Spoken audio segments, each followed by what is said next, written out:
Piece of meat. It's a small world after all. It's a small world after all.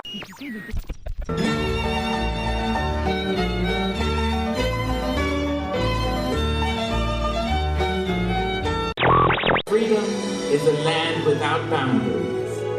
The work of America will never be done. Hurry up, everybody. You won't want to miss this. WDW Radio, your information station. Hello, my friend, and welcome to the WDW Radio Show, your Walt Disney World information station. I am your host, Lou Mongello, and this is show number 509, and I'm here once again not only to help you have the best experience when you come to the Disney parks, but I also want to bring you a little bit of Disney magic wherever you are, not just with the podcast, but with my videos, our team of blog writers, my books, audio tours, special events, live video broadcasts on Facebook every Wednesday night. You can find everything over at WDWRadio.com and be part of the community by going to WDWRadio.com/boxpeople. When visiting Walt Disney World, there's two things that there never seems to be enough of: time and money. And in the past, I've tried to help you save both, including with my 102 Ways to Save Money for and at Walt Disney World book, and numerous ways to also make the most of your time in the parks. And this week, I want to continue to help you save time and get the most out of it when you're there by sharing our top 10 things you don't have to wait in a long line for in Walt Disney World. I'll then have the answer to our last Walt Disney World trivia question of the week, and I'm going to pose a new challenge for your chance to win a Disney Prize package. Then stay tuned to the end of the show. I'll have some more information, updates, including about our next Meet of the Month in Walt Disney World, around food, of course, as well as your voicemails. So sit back, relax, and enjoy this week's episode of the WDW Radio Show.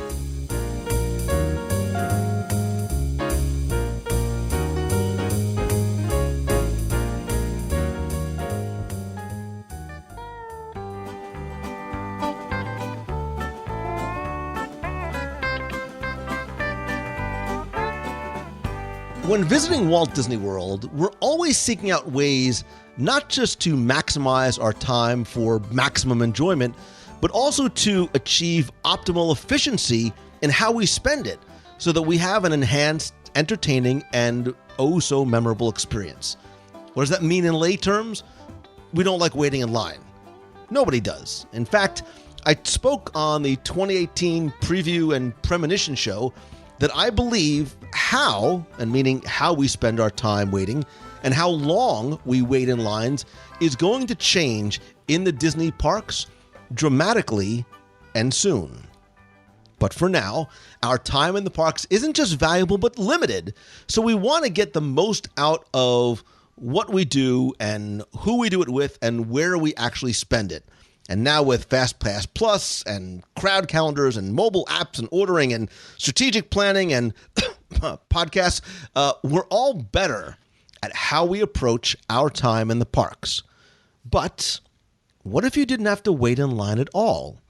Or if there were experiences that didn't have or require long waits? Well, there are.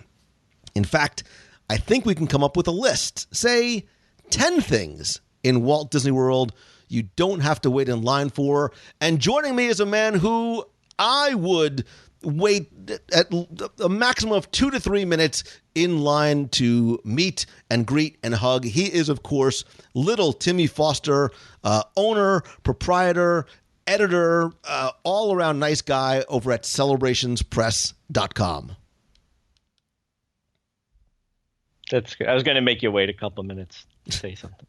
But the point is, Tim, we don't like waiting. For me? I would wait. Nobody likes waiting. Nobody likes waiting in line. You know what's funny? Didn't we do a top 10 attraction queues you wouldn't mind standing in for an hour? I believe we did. Once? Well, see. And there still are. I mean, look, I think Flight of Passage, I think Peter Pan. I mean, there's a lot of queues that we don't mind standing in. But what I think is happening, Tim, is there's just so much more to do, and our time in the parks is so limited, especially if you are that typical family that's coming for your one trip every 3 to 5 years with your 2.5 kids and you only have 7 days.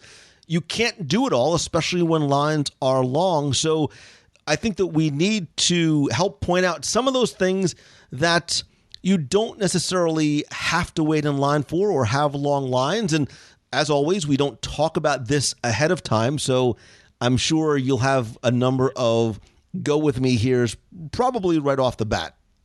Probably. Well, it was funny because when we winged, and we normally do the 20, 30, 40 hours of research before each show, but we didn't for this one. Speak for yourself. Well, okay.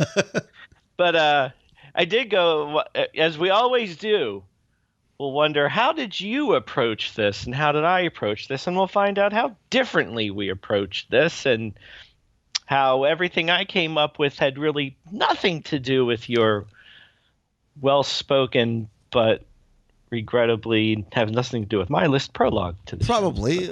And I will tell you right off the bat, for me, my list was, I'm thinking of economy of time, right? So it's sort of the best bang for the buck of how you spend your time in terms of waiting or not waiting for an attraction. My list is not just, here are the 10 attractions people are not necessarily interested in. These are the ones that I think have the shortest lines and return on your entertainment investment, as it were. Oh, see, now I picked, these are the 10 things that nobody likes, so you get on them real quick. So, well, then please. See, this is you are my guest as always, and I do like to just sit back, relax, and see where you go. Yeah, I'm going to listen to you dig your own grave. So by all means, please go first. I'm going to start because I had two thoughts going into this. One was what attractions are out there that traditionally don't have long lines that you can get into.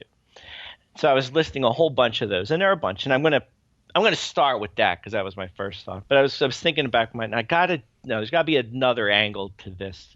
Not just the attraction that you don't have to wait for, but the things you can do at Disney that don't have a line, that don't require you to wait, that kind of thing. So I was trying to think of some of those. Hopefully I came up with some later.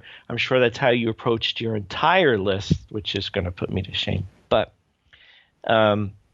thinking in terms, since my first thought went to the attractions that don't traditionally have lines, I'm going to start with one of them at random. And then the caveat for all of this section of selections is this doesn't count on Christmas Day or Thanksgiving when you go, because this line I'm telling you isn't a line, is going to be 45 minutes long. So to qualify our entire list, we are not talking about Christmas Day, Thanksgiving, the week between Christmas and New Year's, most of the summer, spring break. I mean, this will not apply a lot of times during the year, but go with us here in general. Go with me. Well, one I thought of, and kind of because coincidentally, in the next issue of Celebrations, we're talking about this, since you plugged that whole podcast thing not too long ago. Or maybe you did. Living with the Land is what I'm going to start with. And the reason I'm starting with that is because to me, this attraction is unique in this sense. This used to be an attraction. By the way, I love this attraction, and we've talked about this several times. For a lot of reasons, I love a lot of things about it, and it's worth going. This isn't an attraction that nobody goes on because it's terrible, and it's not worth going. This is definitely worth going on. But back in the day, before Soarin' came to Epcot, this was a long line attraction. This was an attraction that I always saw had a 45-minute line, an hour-long line. This was one you definitely had to fast pass if you wanted to do it. And this was even before Test Track and Mission Space came on. And probably more or less because there were not so many attractions in Epcot as it was anyway. But when Soarin' came, dramatically. It took all the crowd away from Living with the Land. And most of the time now, when I go to the Land Pavilion, there you can walk on Living with the Land pretty much. And I think what happens is a lot of people, obviously you're going to Soarin', you're going to Mission Space. Some of us are. I'm still too scared. Or you're going to Test Track or Frozen Ever After. And Living with the Land, like, has fallen into the seas and imagination, those kind of attractions, which you can mostly walk on. Now, that being said, last time I was there was a 20-minute wait. So like I said, this doesn't happen every day, but most times it's at most it's 10 minutes. A lot of times you're just walking on, and it's well worth walking on because I think it's a long attraction. There's a lot to see.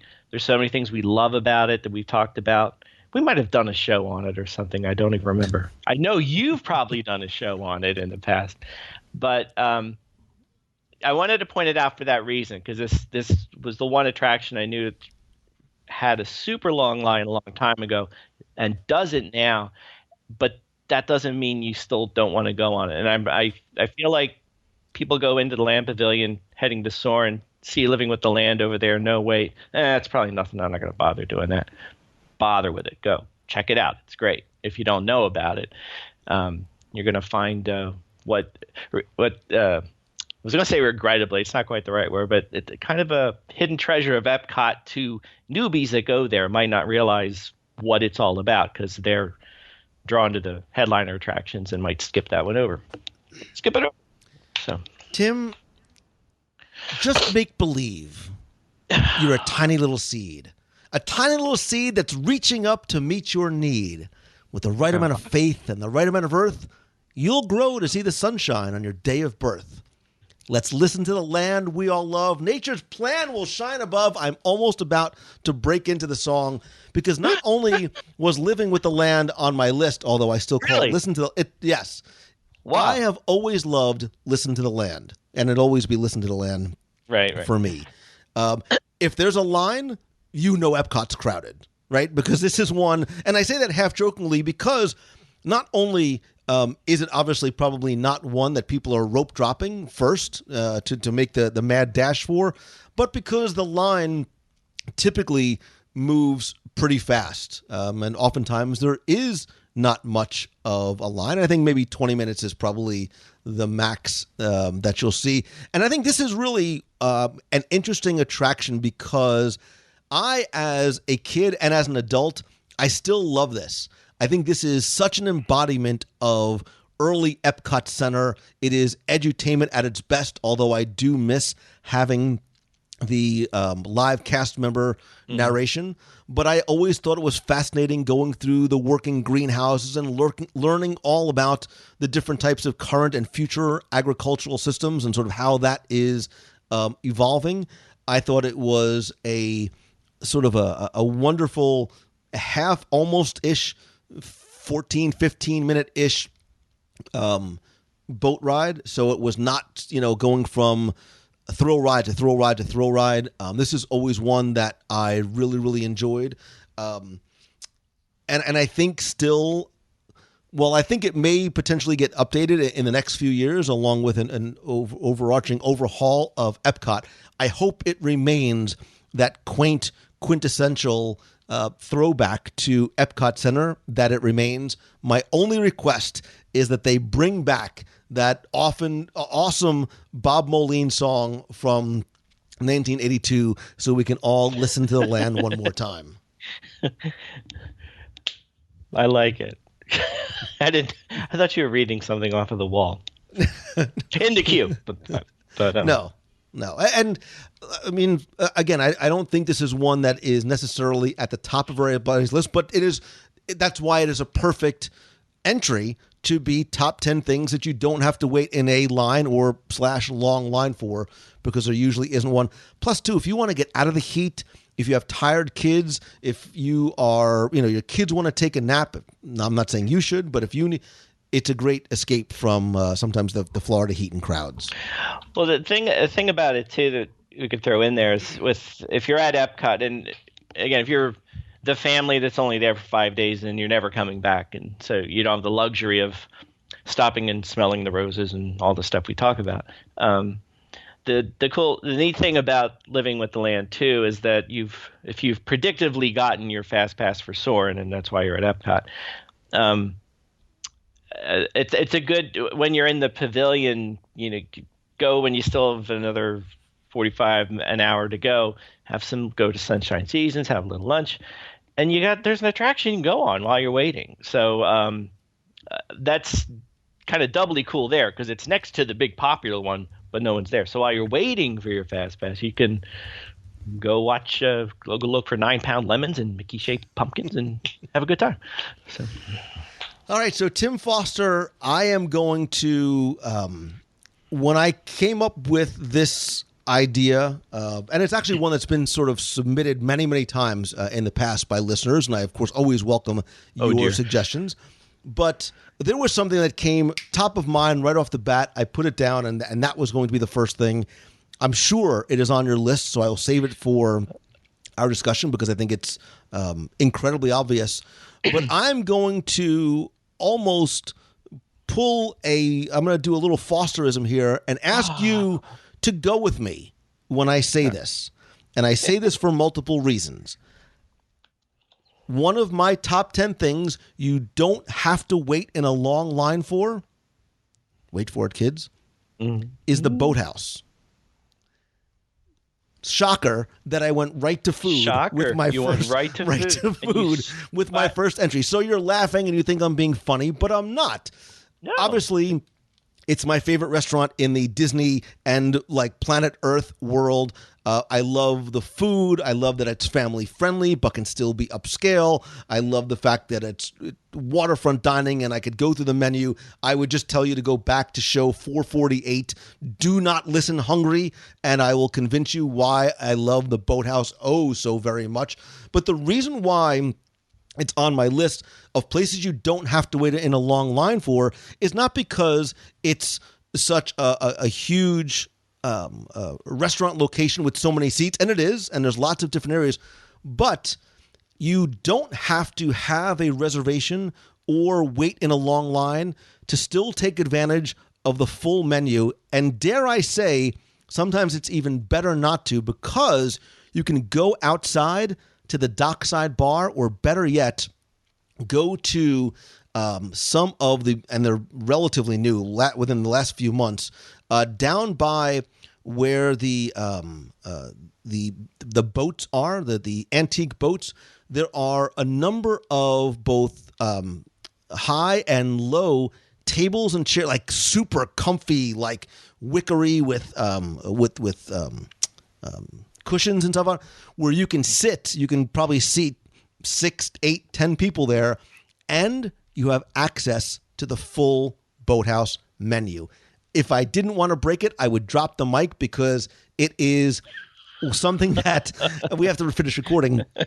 But you don't need to wait online. You don't need to reserve a table. So if you're wandering around Disney Springs, you get hungry, you want a snack, you want a cocktail, you want a full meal, you can walk up to the Boathouse, tell them Lou sent you, or not, and go eat out at the dockside bar, or oftentimes there's no waiting for a lot of those outside tables. Here's the pro tip.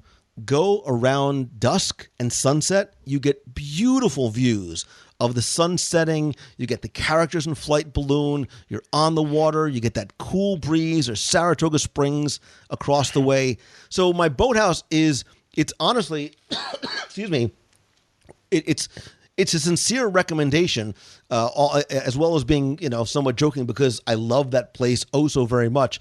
But to that point, there are other restaurants that you can go to that are not counter service, or they're not, quick grab and go stuff, that oftentimes will have no wait, or you can still do a relatively quick walk up.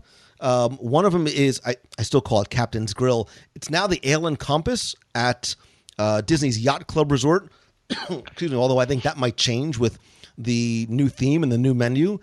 Over at Coronado Springs, you can almost always walk up to Maya Grill, or super pro tip, Las Ventanas. Over at Rick's, you can go there. Restaurant Marrakesh is a super hidden gem. I think the fact that it's in Morocco and maybe the culture or the cuisine, like you're not familiar with, you're afraid that the food there is wonderful. You get dinner or lunch and a show, and it's really, really nice inside, and it's air conditioned. And Spice Road Table, also in Morocco.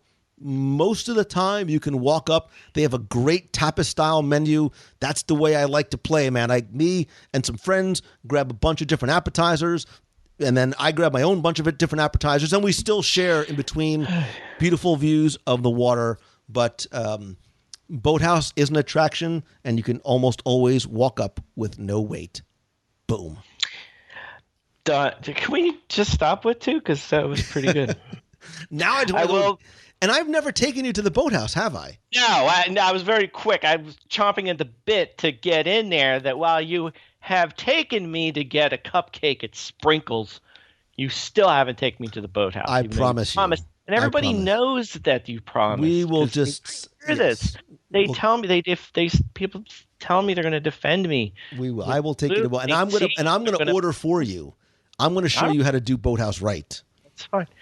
Well, it's funny you said that because I had a sort of restaurant, but I was going to honorable mention it. But I'll just piggyback on what you were saying. But since you threw in 3 or 4 there in one shot, all food related, which is a record for you. Because dining is an attraction to me. It certainly is an attraction. Attractions are just things that you do in between eating. But go ahead. Right. The couple that. Well, I had one, and another one came to mind while you were talking. I have found, and I could just be lucky and getting there at the right time. In World Showcase, you were there. I also find the Nine Dragons restaurant is frequently you can just kind of wander in if you've done it. There's been a few times I've been there, like with my parents, and we're walking around, and we didn't make an advanced reservation anywhere, and we're, want something to eat, and everything is booked. Now, this was before all the new restaurants came, like the ones you mentioned, so this might not be as big of an issue these days. But most of the popular ones, they're all booked solid, except for Nine Dragons. And I don't know why that is, because the food's wonderful there. We've actually dined there a couple times, if you remember. I do. And so that's one I'll throw out there that you, again, unless I was incredibly lucky both the several times I walked in, it's usually nothing on the order of try to go to Rose and Crown and name any other of the big restaurants where you definitely need an advanced dining reservation for. The other one I found was also in the Yacht Club, oddly enough, and I have taken you there, Lou. I've held up my end of the bargain with this, but we found this out if you're in that area, and again you want lunch but you didn't make a reservation anywhere and you don't want to wait 45 minutes to get into Beaches and Cream. We found the Cruise Cup Lounge, which is the lounge next to the Yachtsman Steakhouse. That's sort of a hidden gem too, like what you were talking about also in the Yacht Club.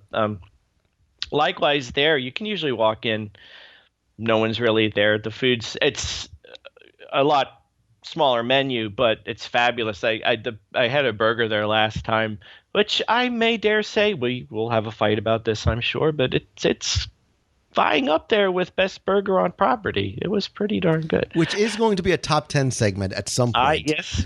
I think we need some help on that one. We're going to have to sort of recruit some people. A lot of research. Yeah, recruit some people from the nation and try to get them in. But go ahead. So what is next on your list? Those two cropped up to me as ones that come to mind if we ever need to go somewhere to eat, but we didn't plan ahead. Right. And we don't want counter service when I sit down. There's usually 2 good spots you can usually walk into, no problem, and have a good time. So. And I'm sure there's a lot more, but those are our favorites. So is that next on your list, or is that just you piggybacking? I was just piggybacking to yours. So let's see. So I guess when we get to honorable mentions, I might rattle down the other attractions that kind of along same idea with Living with the Land. They're great attractions, but these don't have really long lines, so we'll hold off. But these are two attractions I'm putting in one that they are indeed attractions. They are on the attractions list. But you don't have to wait for them. And you're going to the Animal Kingdom, home of and I was there and I saw it, the 6-hour line to get onto Passage of Flame, which I still haven't ridden yet. But yeah, well, I can't. I don't live right there. I can't go over every day and check like you. I got to take it when I get it. But there are 2 attractions at the Animal Kingdom that you don't have to wait for, and that's the Pangani Forest Exploration Trail and the Maharaja Jungle Trek, which are both phenomenal things, wonderful things to do, and a great way to pass the time. They're walk-through, as you all know, they're walk-through attractions, quote unquote. But by nature of what they are, there's no line to wait to get in there. Just wander in, take your time. Check out the gorillas and the hippos at the Pangani, or the tigers and the Komodo dragons and the bats, a favorite of my daughter's, at the Maharaja Jungle Trek. And I said the great part about both of them, per the list, there's no wait, but they're also, you can take your time. You can walk through it in, I don't know, maybe 10, 15 minutes if you went straight through, or take your time. There's lots of places to sit, relax, watch the animals for a while, have a nice chat. You can spend a lot of time in there and relax and enjoy the shade, which is quite a nice break at the Animal Kingdom, which I confirmed from a cast member. It literally is hotter than every other park by 10 degrees. It's a scientific fact now. It's on paper. But those came to mind as attractions that you don't have to wait for, because there literally is no line to wait in. But they're well worth going to, especially if you're at the Animal Kingdom and you're there because you love animals. That's the best place to go see animals. So I had this on my list, and I agree 10,000%. I had specifically Maharaja Jungle Trek because I think it flies so far under the radar in terms of, and I don't know whether just on paper it doesn't seem to be an attractor. People don't know what it is. I think this is a lovely attraction. And I don't say that because I'm local and I can go all the, like, even when I lived in New Jersey, I loved doing, and I still love doing, Maharaja Jungle. I'm going to, you know what? I'm going to do a show or a video specifically about this, because I think this is one of the attractions that has such a wonderful backstory and detail in the attraction itself. Like, there's a very, very definitive themed storyline that sort of goes back to, the Maharaja that made this sort of a hunting ground and how it came to be. There's wonderful detail on there. You can take maybe 20, 25 minutes, however long. There's wonderful photo opportunities. You're going to see animals there that you are not going to see anywhere else unless they have Komodo dragons and tapirs and flying foxes and water buffaloes where you live. But I think it's, and I also like doing this early in the day or later in the day when the sun is not beating down, although it is covered in some areas. But I agree 100%. And I think this, if you've never done this before or haven't done it in a long time, I would absolutely go back and do it again. And I think because being the Animal Kingdom is more popular now, deservedly so. And people are not, I know you've been championing it. It's this park's cause for years. It's not a half-day park. Generally, because of Pandora, it's much more of a destination for people. But I think kind of going back to living with the land, it's the same kind of thing. Well, if you got your requisite fast passes for Flight of Passage, if you were lucky enough, for Navi or what have you. But you have time to kill. These are great. And I'm not saying because these are just to occupy yourself while you're waiting, because they're wonderful to see in your own right, as you said. But like Kilimanjaro safaris, if you still got a while to go, or when you're done and you still have a while to go to your Expedition Everest Fast Pass comes up, go on the Pangani Exploration Trail and take your time and walk around. You don't just have to sit and wait. These are things you can actually do. Which are well worth doing in their own right. But right, and I want to be clear. Like, I don't think, and I think for all the things on my list, these are not, what to do while you're waiting for something else, or what to do if you're like. I think that you should do Maharaja Jungle Trek. First of all, like, if you are a photographer or want to play one on TV. Like there's such wonderful opportunities here with the footbridges and the waterfalls, and that the palace that is in there, the sort of crumbling ruins of the palace that is built in there, really affords some wonderful photographic opportunities. And then going into the aviary, those birds you're not sort of looking at from a distance. They are sort of all around you, not like in an Alfred Hitchcock Birds kind of way, but they are all around you. Well, and it's something, still to this day, I love doing. So, and my kids do as well. Well, I think to your point, and I think we both come down more on the Maharaja side than the other. Not that there's anything wrong with the Pangani Trail, but you kind of touched on it. It's not. It might be, to your point, most people see it, and if they don't really understand what it's about or having done it before, you might think it's, hey, this place is not a zoo. We know that, but they think this is a zoo, and this is, I'll just walk down. There's a pen with this animal. There's a pen with that animal, and that's it. But there's so much more, as you said, there's so much more to the Maharaja Jungle Trek than just the animals, which are magnificent in themselves. But the theming of it, the ruins, the fountain, there's a beautiful fountain in there that I just love sitting by. There's so much to see besides the animals that it's such a richer experience than just going, pen to pen and looking at an animal. If that's what you think the Maharaja Jungle Trek is, and maybe to your point, that's why maybe some people don't go, because that's all they think it is. And I think much more than that. And I think this, look, we talk about how there's no attraction that, sometimes piecing the story together is more difficult.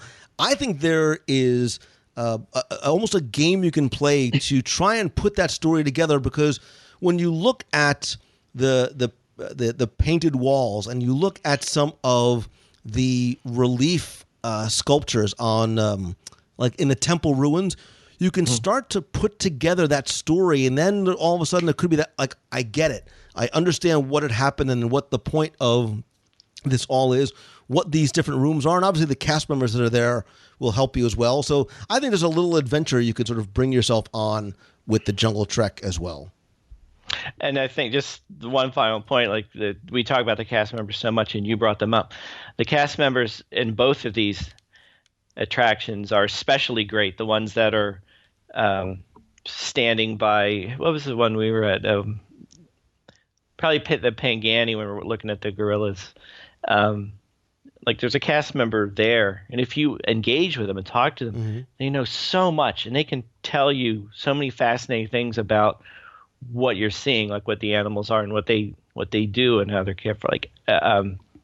That's a lot of the fun of going on these treks for me, is talking to the cast members along the way and say, well, tell me a little more about these, and they'll tell you all kinds of fascinating things you didn't know, which is great. And just another point of how great the cast members are everywhere, but not even, I don't want to say especially here, because they're great everywhere, but they're just as much a part of why these two attractions are as great as we think they are, because they add a lot to it as well. If you look talk at all to the them. love Maharaja Jungle Trek is getting tonight. Loving Maharaja. Dig that, man. Maybe I should do a.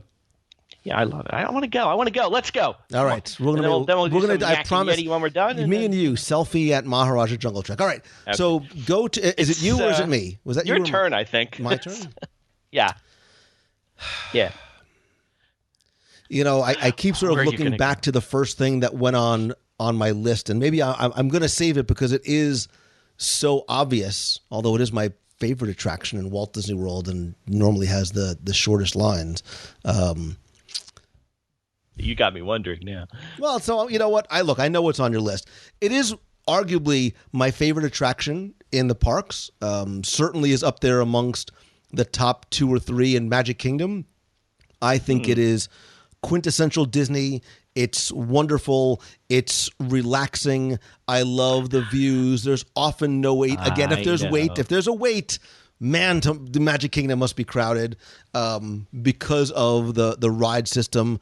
I think it speaks to vintage Disney. I think it speaks to Walt and forward-thinking technology and what the future might hold. Clearly, I am talking about the Plaza Inn. No, I am talking about the...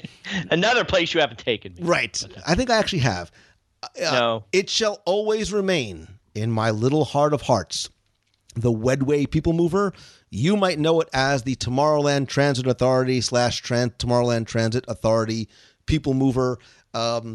Listen, man, I have loved this attraction since day one. As a local, when I go to Magic Kingdom, often to, meet friends or do it, I don't necessarily ride a lot. This is a must-do for me. Like, TTA is always a must-do. There's something about this that puts a smile on my face. I don't know if it's the narration. I don't know if it's this romanticized love that I have for, riding this for so many years. I don't know if it's that I miss Jack Wagner and Orac 1. Those were the old announcers, Pete Renaday. Anyway, but still to this day, this is one of my favorites. I love the unique views that it gives me, not just of the park, but of the guests and sometimes people watching. I could put people watching on my list as one of my favorite attractions that doesn't require a line. I don't mean like in a Tim Foster creepy stalkery kind of way, but just watching the guests as they enjoy themselves in the park. Jeez. Are you done? Yes. Oh, great. Lou, drop the mic. I'm dropping the mic. I'm leaving. That was it. All right, here's a trivia question for you. I will buy you dinner. Come on. I will buy you dinner at the Boathouse. No Googling, no asking Jeeves. Wait, no. Hold up. First of all, you're buying me dinner at the Boathouse. I know. Anyway. I was going to buy you dinner anyway. It doesn't depend on this. Maybe dessert ride. All right, go ahead. Excuse me. So this attraction opened in 1975. It was not an opening day attraction because there was not many opening day attractions in Tomorrowland. Who was the original sponsor? 5, 4, General Motors. 3, Goodyear. 2, 1. No? If you said none of the above, that would have actually gotten you closer. It was the Edison Electric Institute. No, it wasn't. Yes, it was. No, it was. I'm Googling. For like 10 years. Do the Google. Doing it. I'm doing it right now. Do the Google. Wax poetically. No. First. Jack Wagner. Of. Goodyear was a sponsor in Disneyland, but didn't sponsor the one initially in Disney World.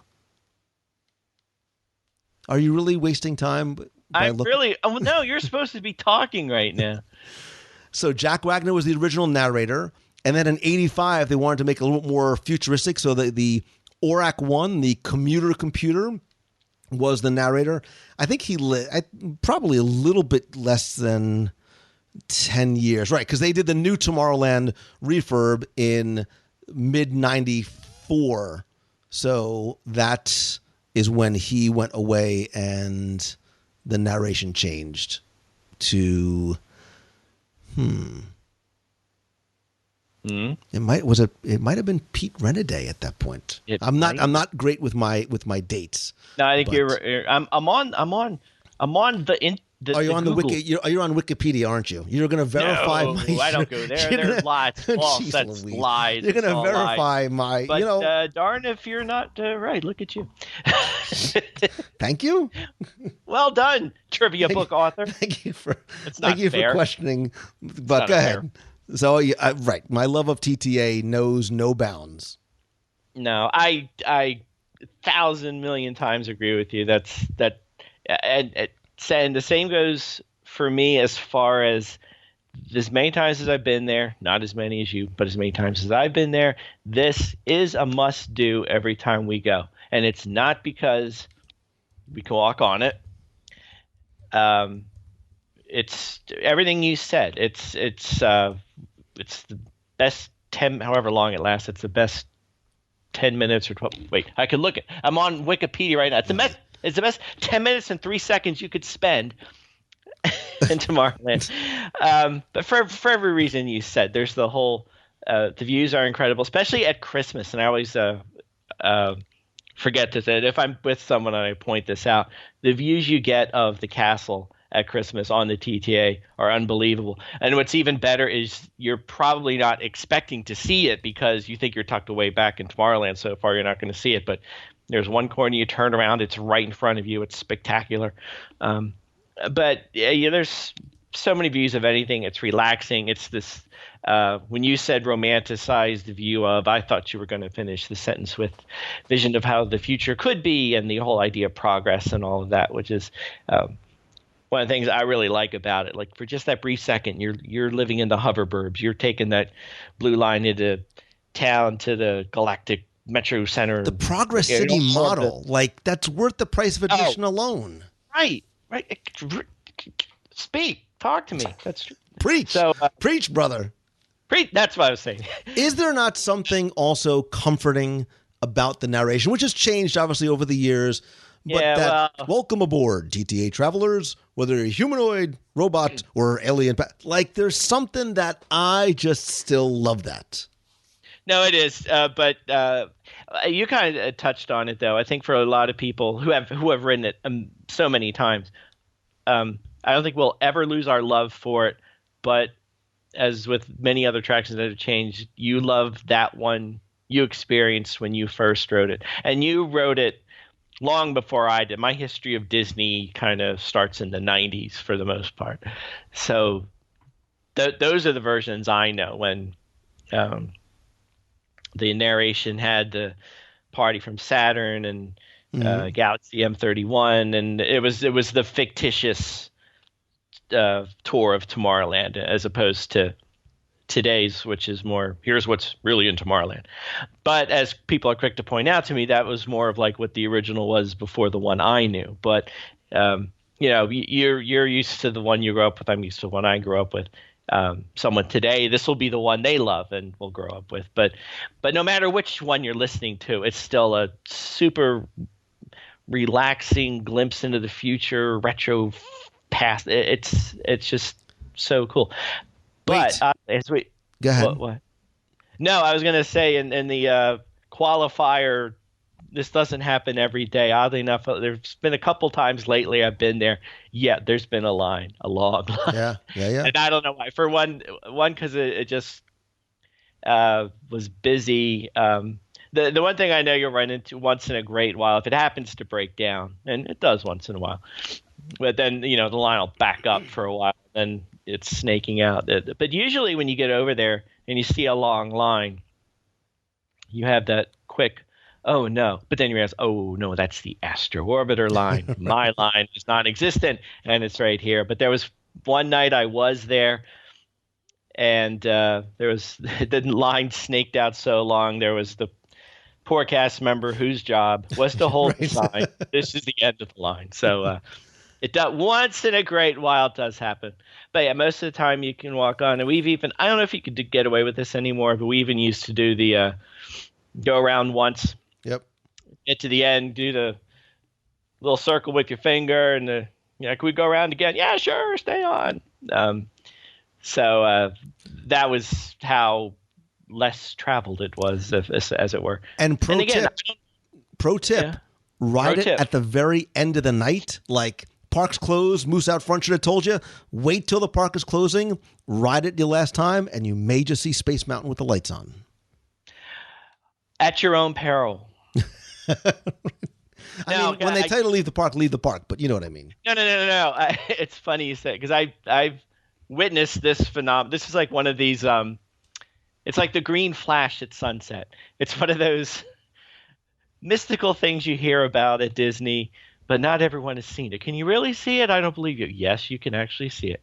And of course, nowadays you can Google it and find it in 2 seconds. But I did see Space Mountain a couple times with the lights on.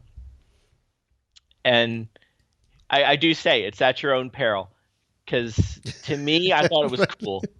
No, I mean, I thought it was neat seeing it, and it's it's big and gray, and it's kind of cool. I've known people that have seen it, and that just ruined the whole thing. I think it makes it scarier for people. Once you see it, like, whoa, that's scary. Behind the curtain, I see everybody's hats and glasses down on the floor. So be careful what you wish for, because it might pull some. All right, but it's pretty neat. But Tim Foster, trivia time. It's trivia time with Tim Foster. You get this answer right without the Google media page. So hit me. Come on, no. Close your Internet Explorer or whatever you're still using. It's closed. Okay. So I love the dulcet tones of the narrator. Excuse me. of the Tomorrowland Transit Authority Wedway People Mover, who I think it's still BJ Ward who does it.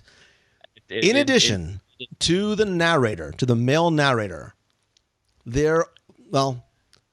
how many? Okay, I'll even tell you. You hear from 5 other people over the speakers during you. Maybe you know what? Forget it. I'm going to make it this a trivia question of the week this week. Wait! Come on. I'll tell you offline, but I'm going to make the trivia question this week.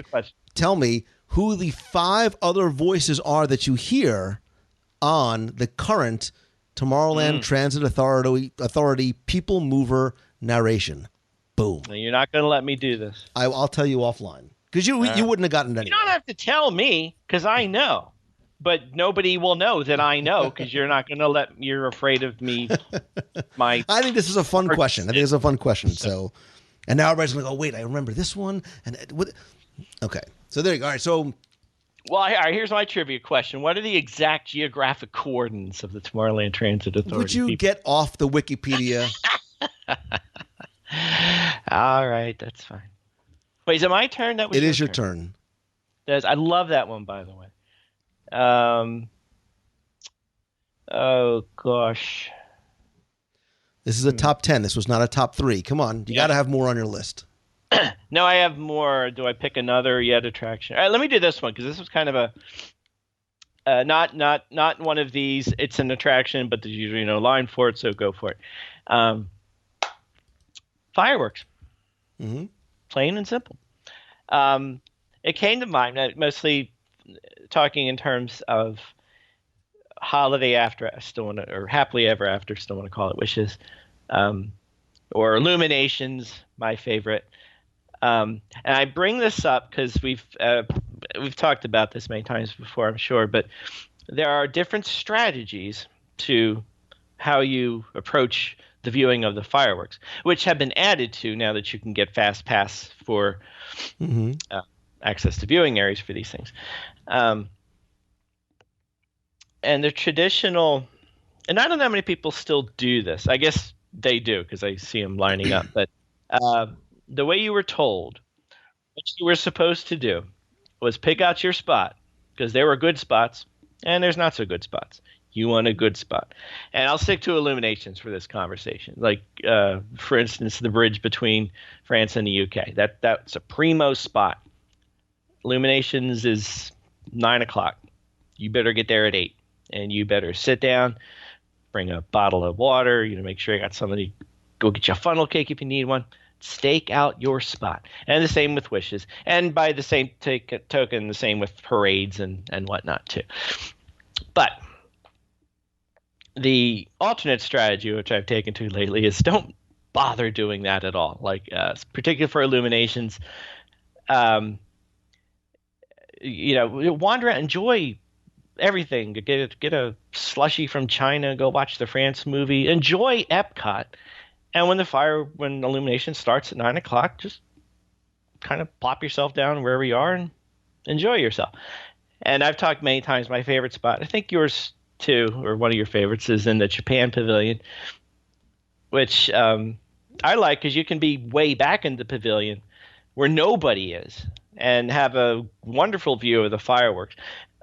And I found that the only really plus you get from being up at the fence for illuminations is you do get a better view of the water the water displays and and to a degree the globe and whatnot. But since all the fireworks action is up in the air, that you can see from anywhere unless you happen to be under a tree. But the other beauty part, if you don't stake out your spot an hour ahead of time and feel committed to it, is that if for some reason you want to keep wandering around, you're fine because you don't have to. I waited an hour to stand here, and by gosh, I'm going to stand here. Which illuminations is a nice thing to have in case you find the wind happens to be blowing in your face, and if you don't move, you're not going to be able to see very much at all because there's going to be smoke all over you. Which has happened to me, and I'll find it, like I'll be in Japan, see how the wind's blowing. And if I see, well, it's blowing in my direction, well, I'll take the time. I'll wander around some more and get to a spot that's clear and get a good view. But the point being, you don't have to. A lot of people do stake out their spots long ahead of time and wait, but you don't have to. You stand, if you're okay standing back, not in the first row, so to speak. This is something you don't have to wait in line for, quote unquote. You can just enjoy it as it happens when you see them. I agree with you 100%. Although I think a lot of us, sometimes we do have spots that we like to go. I will add another tip on top of that. You don't have to necessarily wait in line for it. You'll have to pay a premium for it. But if you love fireworks and are looking for a unique and private-ish way to see them, I would recommend, if you've never done one before, to do a fireworks cruise. Oh, yeah. Yeah, so you can do it. You can do it for Happily Ever After. I love the Epcot fireworks cruises. Oh, how I miss. Oh God, what was her name? How I miss Breathless. But if you've never done one of the, and I think Tim, we've done it before. One of the pontoon boat cruises, you get a really wonderful, unique, and private view of the. No, once again, you never took me. Oh, well, just add it to the list. Add it to the list. It's a long list. I'm not talking Grand One. I'm talking we'll do, bit like Pirates and Pals or something, or Illuminate. Maybe, you know what we'll do, Tim Foster?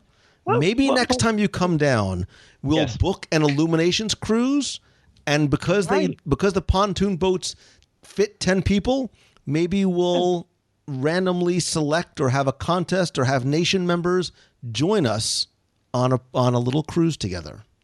Ooh. Right? What if we throw in that we'll sing too?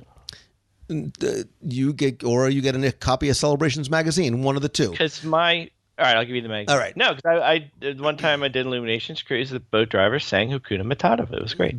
He can sing. She can sing. You do not want to. There's a lot of things you want to. You got a show and a. You don't want to hear me sing. People, I've heard him sing, and he do not lie.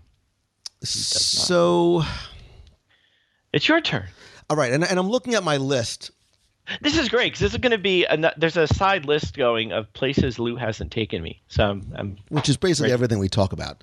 Yeah, I'm ready to see where I haven't gone this time. There are things that I originally had higher on my list that I'm moving around. I'm going to, for the sake of brevity, because we are going relatively long, shocker, I'm going to combine a couple into a single one, if that's okay with you. Because one of my favorite aspects of not just Disney World, but one of the things that I love is I love being on or near or by or above or sometimes even under, in short, the water. I love the water. I love Walt Disney World's utilization of the water. And oftentimes, if you enjoy a nice, quiet, relaxing boat ride, you can often do that with little or no wait. So my sort of mini trifecta of boat rides with no wait include the Epcot Friendship boats. And you're saying, Mangello, that's a conveyance. That's a transportation system. I don't necessarily think so.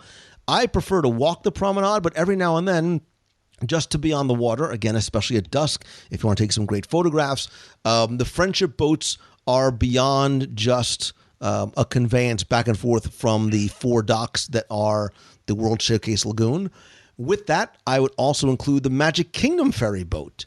There's a lot of times we have a choice of how we want to get from point A to point B. I love the monorail, which again often doesn't have a line, but I love the breeze and the views. And again, depending on your time of day, I think you get some wonderful, unique views of not just Magic Kingdom, but the Magic Kingdom resorts. And finally, and in no particular order, I still love and I still enjoy every part of the experience that is the Liberty Square Riverboat. I was going to do my best Mark Twain, signal calling, but I won't. What? Come on, why? I know. Why do you tease like that? So I just did it. Good. So you just did. Do it again. I did. Do it again. It has to happen. It's a wonderful, relaxing. I think it's about 17 minutes or so. I love the little vignettes and scenes on both of the shores. I love the stories. I love the so very unique views of places like the Haunted Mansion, Big Thunder Mountain. It's so relaxing. It's so wonderful. You can sit inside, outside. Every sort of area gives you a different view. The cast members are wonderful. It's a real working riverboat, so you can learn a lot about it. Unfortunately, they've shuttered the captain's quarters. You used to be able to walk and look inside there. And maybe if you ask nicely or your child asks nicely, they might even get to go in the pilot house and pilot the Liberty Square riverboat and I have a Liberty Bell river. I have my certificate and it's one of my most prized possessions. And I did not get it as a child. I got it as a air quotes adult. But child at heart. Obviously. But so many things to say. Just let it go, man. Yeah. Now, are you done? That's it. Those are my top three lineless boat rides at Walt Disney World. Now, I love the water thing too. I'll throw my favorite in there is the Bay Lake tour of the Wilderness Lodge, Fort Wilderness, and the Contemporary Resort. Yes. That is an awesome boat ride, and that's I like them all, but that one, I think you'll rarely hit a line for that. The bit about sometimes there's lines for it, I think does apply to this one pretty good. I know we now this is an experience I do remember us sharing the Mangello, the boat ride from Magic Kingdom to the Grand Floridian, which is wonderfully relaxing and soothing. But there was one time I did have to wait half an hour to get on the boat. So, and the monorail is usually okay unless it's common sense. Don't try and do it when they're Wait, I have a codicil. I have appendices and a codicil. An appendix? I do. I have an appendix because how could I forget a leisurely boat ride from Port Orleans or Old Key West down the Sassagoula to Disney Springs, where, watch what I'm going to do here, where you can go, it's an easy, short little walk right over to the boathouse, where you can have the meal of your life, #Lou sent me, and then the most underappreciated, overlooked, yet lovely boat ride. There's no line because you have to book it. You usually have to book it in advance. Sometimes it's there, but it does. It's a ticketed event. You have to pay per person. They have the Venezia.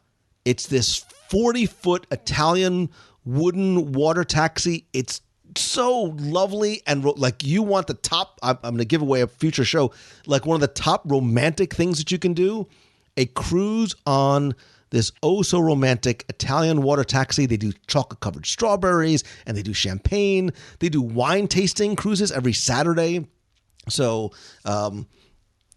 it always seems to come back to the boathouse. That one I'm not taking you on. Oh, come on. I don't want the boathouse. I just want that one.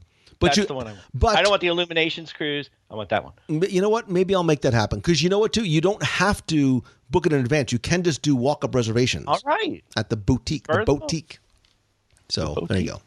The Venezia. Boats are awesome. Maybe we'll do that and take a nation member with us on that. Oh. That'll be something special. I like that. I'm liking. I wanted to put the monorail on mine, but lately I've been hitting too many lines to get on it, so I realized that's all going to change once the Skyliner opens up. That will be so cool. Although with the monorail, the usual tip, unless everyone's leaving, I was actually trying to think of how to sneak this on my list, and this isn't my next one, by the way. I'm cheating grossly here. Is when you're at the transportation ticket center, I always say that wrong. If you have the choice between the express monorail and the resort monorail, go on the resort monorail because there's usually, unless you happen to go at the end of the day, there's usually nobody getting on that one. Everyone's getting on the express one to the Magic Kingdom. So if it's the middle of the day, that's usually a no line thing. And the monorail is an honest to goodness best of all of them Disney attraction we've talked about many times. You definitely want to go on. And not only that, you can go resort hopping. I was trying to figure out how to work that way on the list because you can visit the resorts without a line, but that's a lot to go with me there, so I'll just leave it hanging like that. But now, all right, my real next one, I think we're getting near the end, so I'm just going to smash a bunch of them together because I'm going to do this. So there were a bunch, like I said, with starting with Living with a Lamb, my mind was going to, or what are the attractions that just generally don't have a line? And I was going to go down that line. So I'm going to rattle off a few because there are quite a few. Oddly enough, some of them have Fast Pass, which you don't ever need for. And oddly enough, a lot of them are in Epcot because right along with Living with the Land, when you're done, go over to the Seas with Nemo and Friends. There's no one waiting there either. Go over to the Journey into Imagination with Figment. Nobody's waiting there either. Used to be Universe of Energy. No one would be waiting there, but that's not true anymore. Grand Fiesta Tour, notoriously overlooked. There's never anybody there, and that's you love It's a Small World, or if you don't, go on it anyway. Pretty much any attraction in World Showcase except for Frozen Ever After. We're talking about the films at this point, Impressions to France, Reflections of China. Most you'll have to wait is the opening of the door to the next show. Oh, yeah. And same with Mickey's PhilharMagic, which is one of my favorite attractions in the Magic Kingdom. Most of the time, you're just waiting for the next show, so go on in. Again, if it's super crowded, it might be a different story. I so much want to say I know your favorite attraction you can walk on, being Peter Pan's Flight, one of your favorite attractions, but we know that's kind of at the other end of the spectrum, right. Sadly enough. So Swiss Family Treehouse, no one's ever there, but it usually looks like it's closed. It's not. Go on in, have some fun. And some other ones I did. I'm going to single this one out because it's kind of unique. And I was going to have Test Track on my list for the reason of the single rider line, which, and I will grant, I was waffling on this because this is definitely a hit or miss. It's for the few people who don't know, at Test Track, you have the regular line. You have the Fast Pass line, and there's a third line. There's a single rider line, which if you don't mind riding by yourself, because you will be riding by yourself with 5 of your newest, closest best friends, you can get in that line. And it's there because they need to put 6 people in each car, so, it'll turn on or whatever the reason is. But I've had situations where the Test Track's been 90 minutes, 100 minutes, and I've gone in a single rider line and walked right on and got on. Now, sometimes I've gotten in where a few people had the same idea I did, and you had to wait 20 minutes or so. Or you're just waiting for a place to open up, and you have to wait a little bit. So it's a little hit or miss, but a lot of times you'll get in there and you'll walk on definitely a lot less than if you had to wait in line. So I throw that in the mix there too. But Spaceship Earth, kind of the same thing. I think that a lot of times you'll find there's no wait.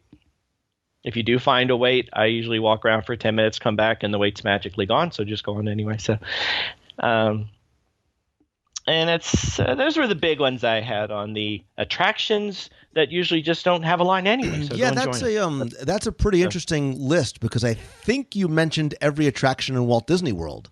So other than Flight of Passage, that was a pretty complete list. I will quickly touch on a couple that you mentioned as you rattled them off. If you would have just put them alphabetically, it would have made life easier for everybody. Oh my God. Listen, king of the 53 honorable mentions. I love, and I should say I still love Impressions de France. I love that musical score written and arranged by Buddy Baker. I love the Debussy. There's so much I adore about that film beyond some of the stunning views that you get of the French Alps and Notre Dame and Normandy. I really think it is one that is overlooked by guests.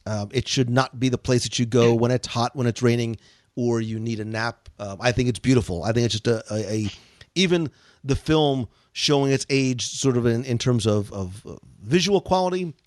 I think I have the score on my phone, and I play it. Oh, oftentimes in that's car. my favorite on the CD. Well, they still sell the CD of the music of. Yeah, Tim's got the 8-track. Yeah, no, but that's also had. I know I'm interrupting you. I'm sorry. Go ahead, go. I also had the Swiss Family Robinson Treehouse, and I that was not an honorable mention. It was relatively high on my list. All right. Despite the fact that it almost feels like exercise because it's like 116, 118 somewhere, or though stairs in there. You got to work, man. You got to work for that attraction, but the payoff when you get to the highest level and you get a very unique view of Magic Kingdom, I think is worth the walk, as well as some of the other details and story. And if you've never seen Swiss Family Robinson, you should. It's an older film, but I think will maybe make you appreciate that story more. I saw Lost in Space. Does that count? You seen what? Lost in Space. Does that count? Lost in Space, like the Danger Will Robinson, my young boy. Robinson, like that one? Get it? Oh, now you get it. God. Uh-huh. Never mind. Going. I just did 2 really bad impressions in there, by the way. But I love Dr. Smith. You did 2 wonderful impressions. I love Will Robinson. Anyway, most people have. They're thinking the Joey Tribbiani version of Lost in Space. French accent for impressions. Thank you. No, you don't want to hear that. All right, so I will just quickly throw a couple in there. So one that was on my list, and one that I want to spend just a second on, and just save your audible sighs when I say this, as you give me a minute to explain.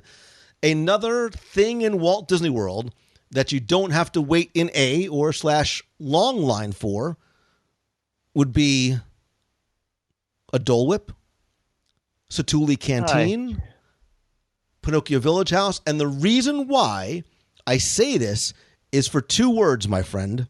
Game-changing. Game-changing words for the local or first-time or 100th-time visitor. And those 2 words are mobile ordering. Because now with mobile ordering, you take your little handy-dandy, Tim, you take your Motorola StarTAC out, and you flip it open, and you go to the app. I have to put the antenna up first. Right. Hold on. Pull out the antenna, right, get your little Zach Morris phone out of your backpack, and obviously, again, to use mobile ordering, just so you know, you can go to the app, you click on the Order Food button, you see all the restaurants that offer the service, you go through the menu, pick your item, customize your order, prepay right from there.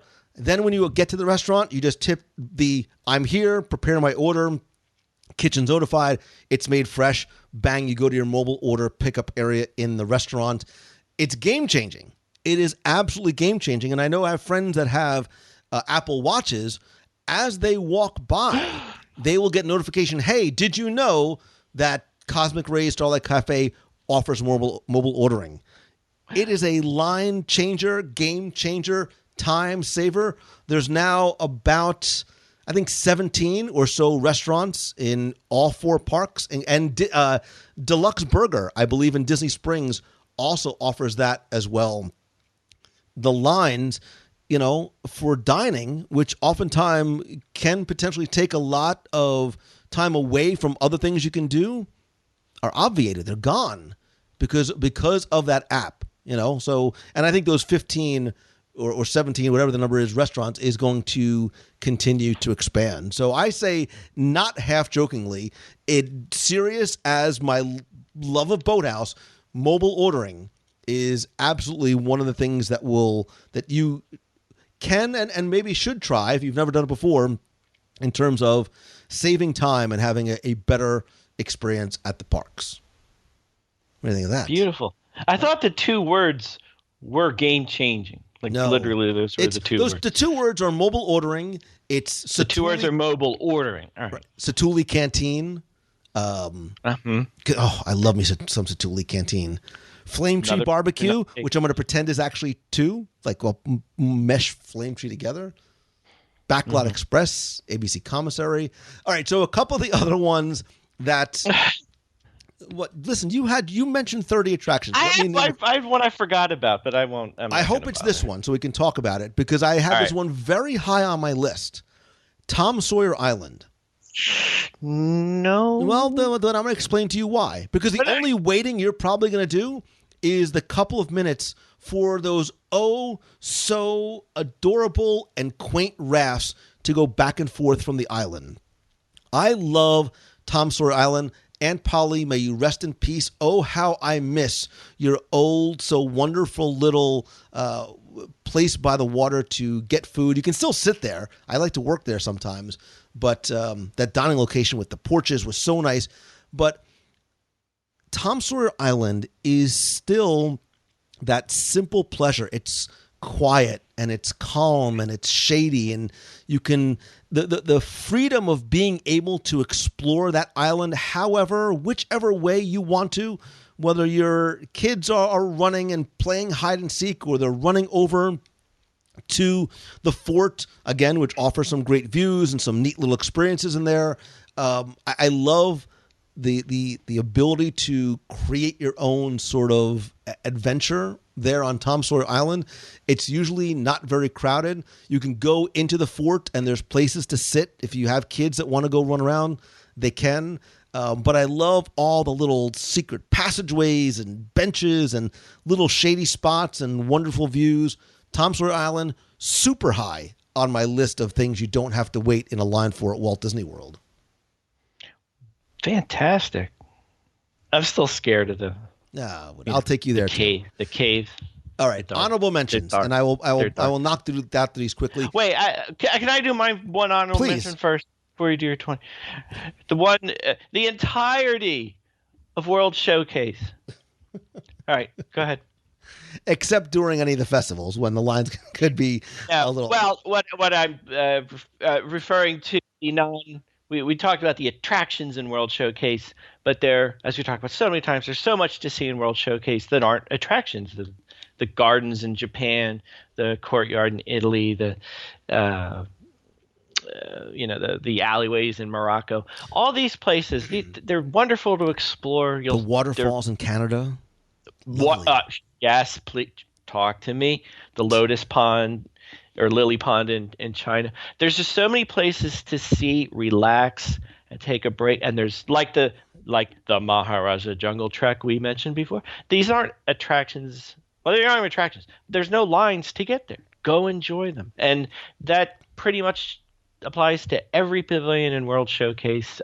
Explore to your heart's content. You don't have to wait. And the best part, a lot of people are off doing the big attractions. So frequently you'll find there's really nobody back there with you anyway. So it's nice. You're kind of off by yourself or with just a few other people. It's nice and quiet. But then there are some attractions that belong on that list. Oh, Canada? Yeah, we talked about those already. Martin Short. I know he didn't. But I think in terms of like the ones that I think are old, because Oh, Canada is so far tucked away off the front facing of the promenade. I think a lot of people don't make it back. Like Reflections of China, some of those, you know that they're there. Like Martin Short, I love that guy. It snows 365 days a year, I must say. Like I love, even though you can't sit, there's lean rails. Your impressions are off the charts. I almost did my Nine-Eye impression from Timekeeper talking about the lean rails, but I was in a Martin Short, Oh Canada, how I love your poutine kind of mood. All right, I'll give you one last honorable mention, which I'm mad that I didn't rank higher because I am a nostalgic, I'm a romantic, I'm a sentimentalist, and I still love the beauty, the simplicity, the history, the story, the connection that the Walt Disney World Railroad affords you. Mm-hmm. It's a 20 or so minute ride. I love everything about it, especially the Main Street USA train station with the history and the stories of each of the four different engines. There's not usually a line. Sometimes there is I almost called it Toontown again, in Storybook Circus, but I think it's, again, as much of an attraction as it is a conveyance. And just for fun, I'm going to say Country Bear Jamboree too. Now, I love that. What I do want to say. Can I? Yes. Go ahead. Wait, you had more to add there? No, please go ahead. No, do you have that? Wasn't your honorable mention list? No, That was- but there is something that I do want to.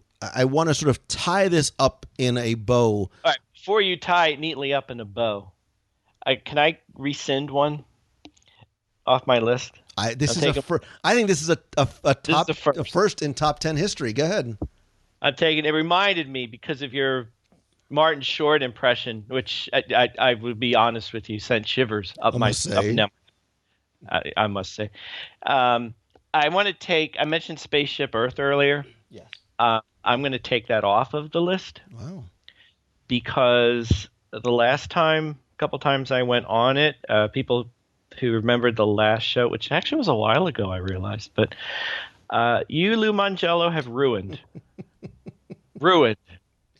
You loved my Jerry Lewis impression. And we probably I'm not even taking responsibility for this. You probably ruined it for every one of your listeners. So the advice of go on there, no one's there, forget it. Because I'm sure everybody, 5 cars in front of me, 5 cars in back of me. I'm sorry, time travel machines.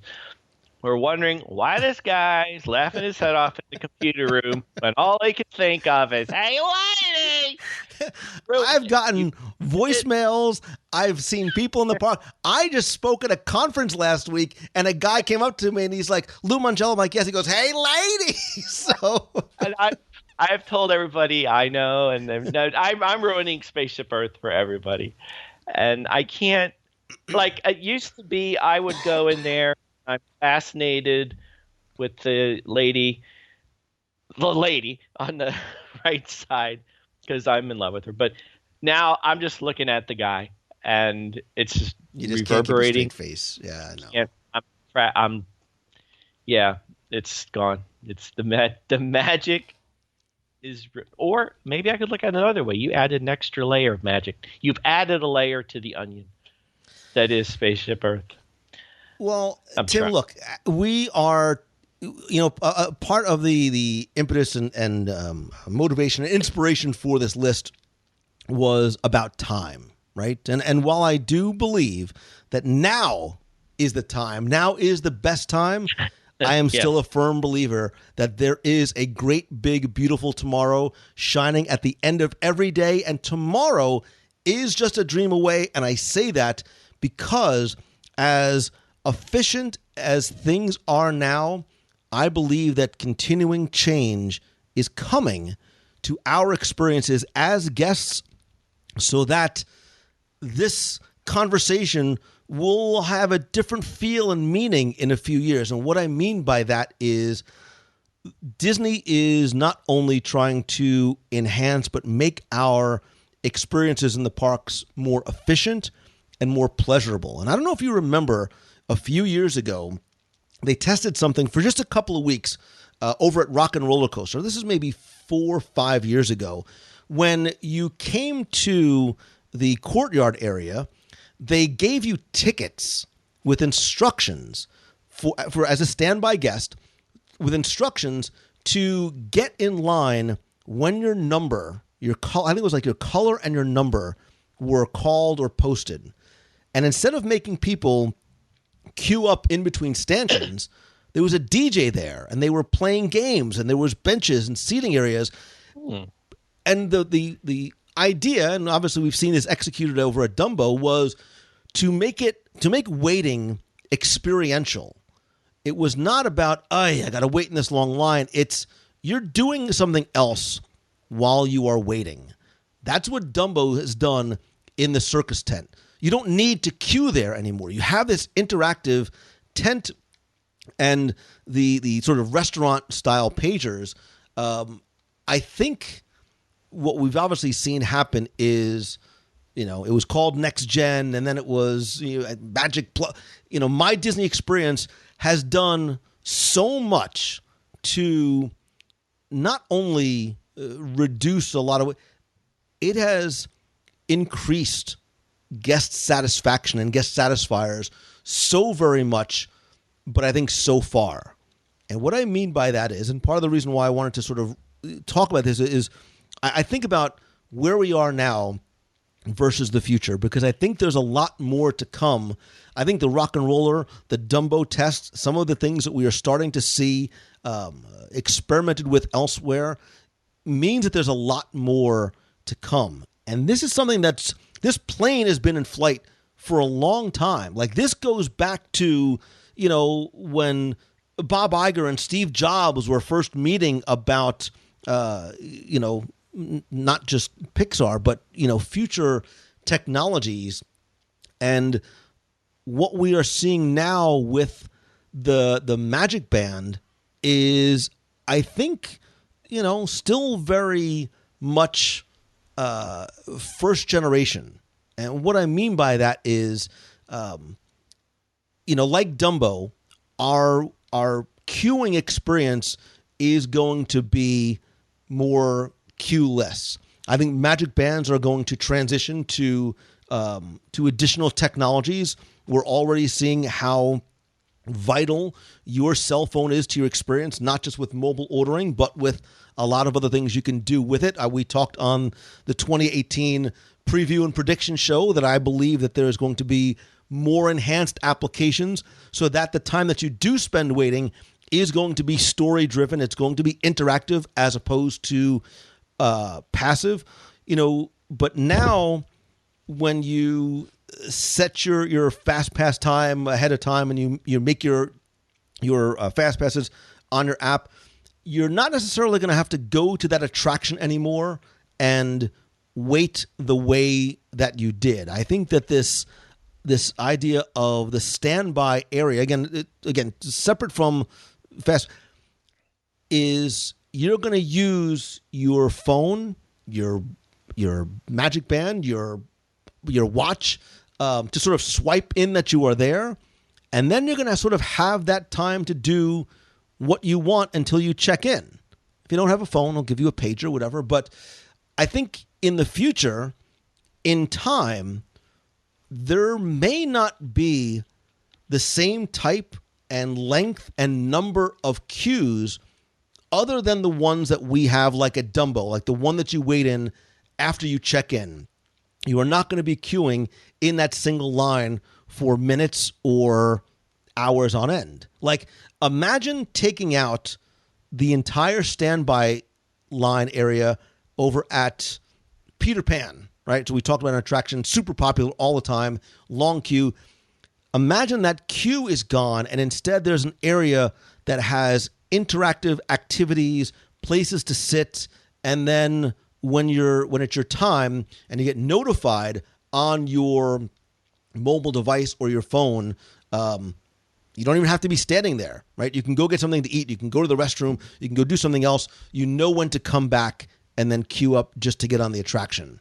I think that is potentially where the queues and the queue technology is going. I think it's going to be this combination of interactive experiences that you're going to be both low tech and high tech. And when I say high tech, I mean on your phone, which are going to make potentially the queues and the time that you wait in between attractions and attractors themselves, right? So you're going to have, what I mean by that is you're going to have attraction-like experiences that are not going to be confined to the four walls of a physical building.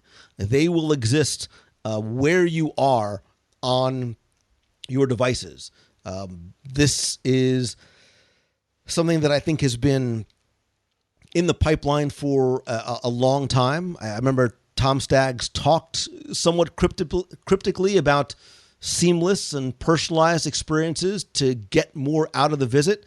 And I think that's what technology is going to happen. I think one of the ways they're going to do that is by eliminating one of the biggest pain points and frustration points at Disney, which are lines. I mean, I'm sure lines are probably the number one complaint has in terms of how long they have to wait. So it's no mistake that Disney invested $1 billion, right? Remember, like when you were talking about the $1 billion investment in, I don't remember what they called it back then. It was the Next Gen or Magic Plus, excuse me, which is now My Disney Experience. I think, again, we are just sort of teetering at the very beginning of that. And I think these long lines and these lines and queues are about to change, and probably about to change quicker than we think. So this list, who knows, Timmy Foster, might have much more of a historic and nostalgic look if people go back and listen to this years from now. But one thing, posted pretty quick. One thing that I would wait in line for is certainly a Timmy Foster meet and greet, and certainly to get my hands on the next copy of Celebrations magazine. Oh, well, that's very sweet of you. I guess I should talk now. I was leaving you right up there to plug. Well, forget it. Then if you're not going to plug yourself, I'm going to tell you that. It's plug time. Guess what, people? We have the newest. Oh, God. Why did you sound like well, never mind. P.T. Barnum when you were doing that. Step right up. Get your Celebrations magazine here. Hey, maybe that's an approach I should take. Yeah, that'll work out well for you, I'm sure. I know there's something on the cover. No, actually, you know what I was doing today, Lou Mangello? Please don't share it. Wow. Stick to the magazine, would you? Putting the finishing touches on our next issue, which is coming out in a few weeks. But it's cold. Is it still cold down there? It's freezing in Florida. It was like 72 today. 72. Now, there are people who don't. No, I'm in Philadelphia. He's in Florida. That's why I said that. So it's it warmed up a little here, but it's still cold. It's still winter. But this next issue on the cover is the Flower and Garden Festival. I couldn't wait for spring, so it's going in the next issue. This actually is going to be the March-April issue, so it'll time out just perfectly. My favorite of all the festivals, by the way. There you go. Because there's food, right? Yeah, and? Yeah. Hi, have we met? Let's see. We're also doing we have things on Spaceship Earth and architecture in the Magic Kingdom and posters in the Magic Kingdom and Lou Mangello, I think you would appreciate this. The Penny Arcade, once of Main Street, USA. And be still my little sentimental weeping heart. And Living with the Land was the number one on my list because that's our feature attraction in the next issue. So it was kind of on the top of my mind, which is why I mentioned it. So, but we have that coming. We still have our Christmas books and our dark books. I'll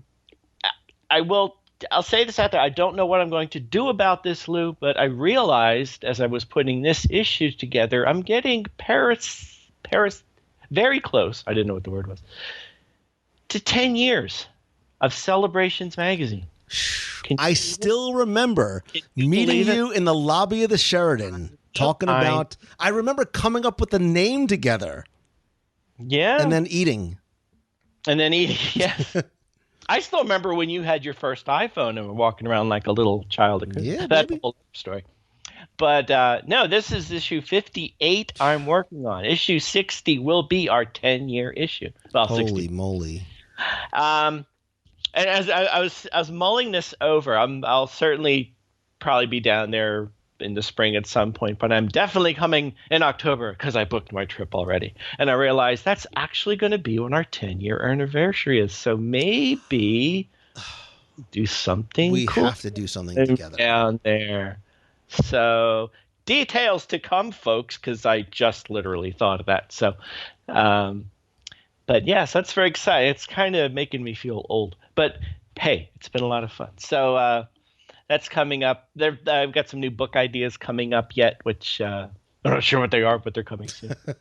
The Guide to the Magic for Kids is still there. With a little, I made a little companion book to go along with it, with all the new Pandora attractions and Frozen Ever After and all the new stuff that's come to Walt Disney World since our last publication. So if everyone's curious, it's totally up to date with all the new stuff. So you have all new stickers and all kinds of fun stuff. And just lots of magic. So come on over to celebrationspress.com, check it out.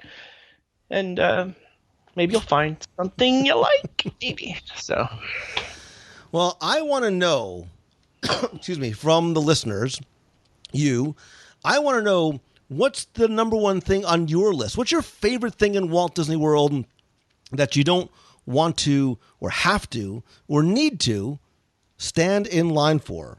And now that you know that food is as much of an attraction as anything else, anything is on the table. Do me a favor, go to the WDW Radio Facebook page, or better yet, go to our group. Go to www.com/boxpeople. That'll take you to our Box People Facebook group, which I like more than the page because I really think it's a great place to it's our online clubhouse where we can get together, be part of conversations, start your own conversations, and it's a great place to make and meet friends. Let me know there what your best tip or your favorite place in Walt Disney World to go with and without having to wait online. Timmy Foster, I would always wait in line to see and eat and hang out with you. We have so many more top 10s coming, and I look forward, and I promise you, we will do our little Illuminations cruise together. We will do whatever else I promised together, and many more top 10s as well. I can't wait. That's all I got.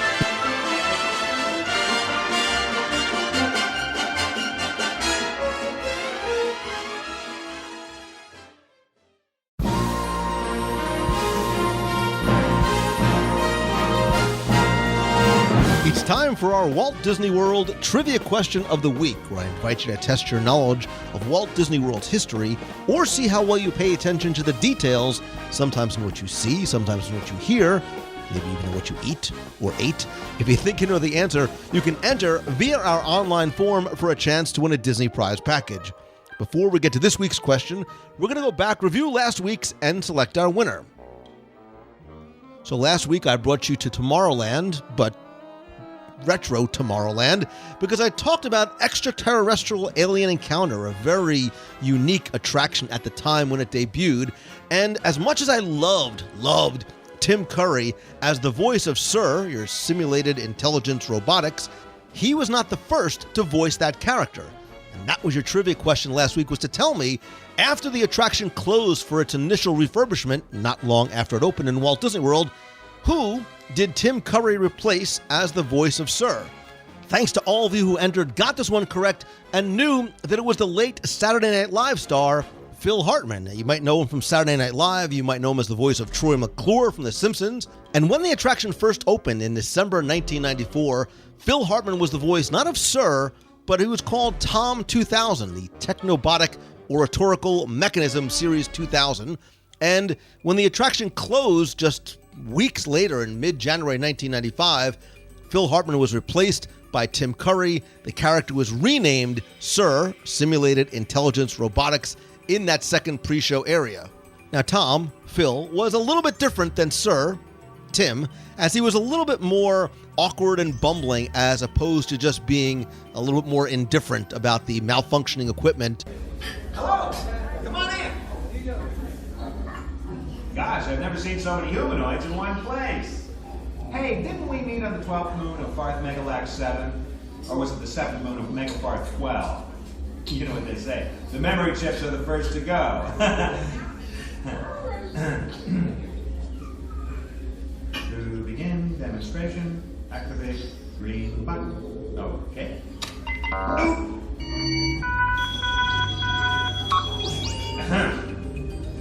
Welcome to the great big universe of XS. I'm the XS 2000 Technobotic Presentation Unit, programmed to show you how to seize the future. Now you're probably asking, what could the galaxy's leader in sophisticated consumer technology possibly do for me? Well, how would you like to travel anywhere, anytime, at the touch of a button? Science fiction? Science fact. XS Tech is here on Earth to offer you, for a modest fee, the ultimate mode of transportation. Teleportation.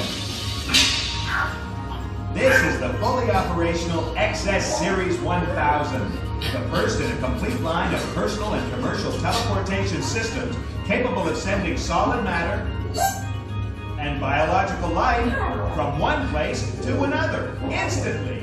See for yourself the wonders of XS teleportation. Skippy still got fried with the company's practically painless teleportation system, and as you know, the rest is history, and so was the attraction. But anyway, I took all of the correct entries, and again, thanks to the more than 1,000 of you that entered, got this one correct. Some of you shared memories of not just your experience or your first somewhat scary experience with extraterrestrial alien encounter, but your memories of some of both of the voiceover artists.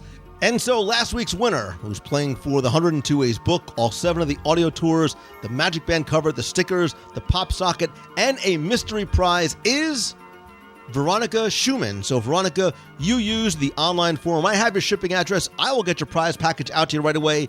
If you played last week and didn't win, that's okay, because here's your next chance to enter in this week's Walt Disney World Trivia Challenge. So this week is Valentine's Day, and as you know, it's celebrated every day in Walt Disney World in an attraction. But that's not your question. You thought I was going to ask you where. It's too easy. You know it's Carousel of Progress. But what you might not have known is that Valentine's Day being celebrated was not part of the original attraction. That was added along with 4th of July and Halloween to the storyline during the refurb back in 1983 as they sort of brought holidays into the entire show. But in the first segment, you know that Father is talking about the Robins getting ready to celebrate Valentine's Day and that it's right around the turn of the century. And believe him, things couldn't be any easier than they were back then. Buildings are towering as high as 20 stories. Moving pictures flicker up on a big screen. There's almost 8,000 automobiles in this country. And they can travel by train from New York to California in less than how many days? Tell me, in how many days, or less than how many days, does it take them in the Valentine's Day scene in Carousel of Progress to travel from New York to California? You have until Sunday, February 18th at 11:59 p.m. to go to WDWRadio.com, click on this week's podcast, use the online form there, and again, you're going to play for the prize package of the book, all 7 audio tours, the Magic Band cover, the stickers, the pop socket, and you know what? I'm going to throw in another mystery prize once again. So good luck and have fun.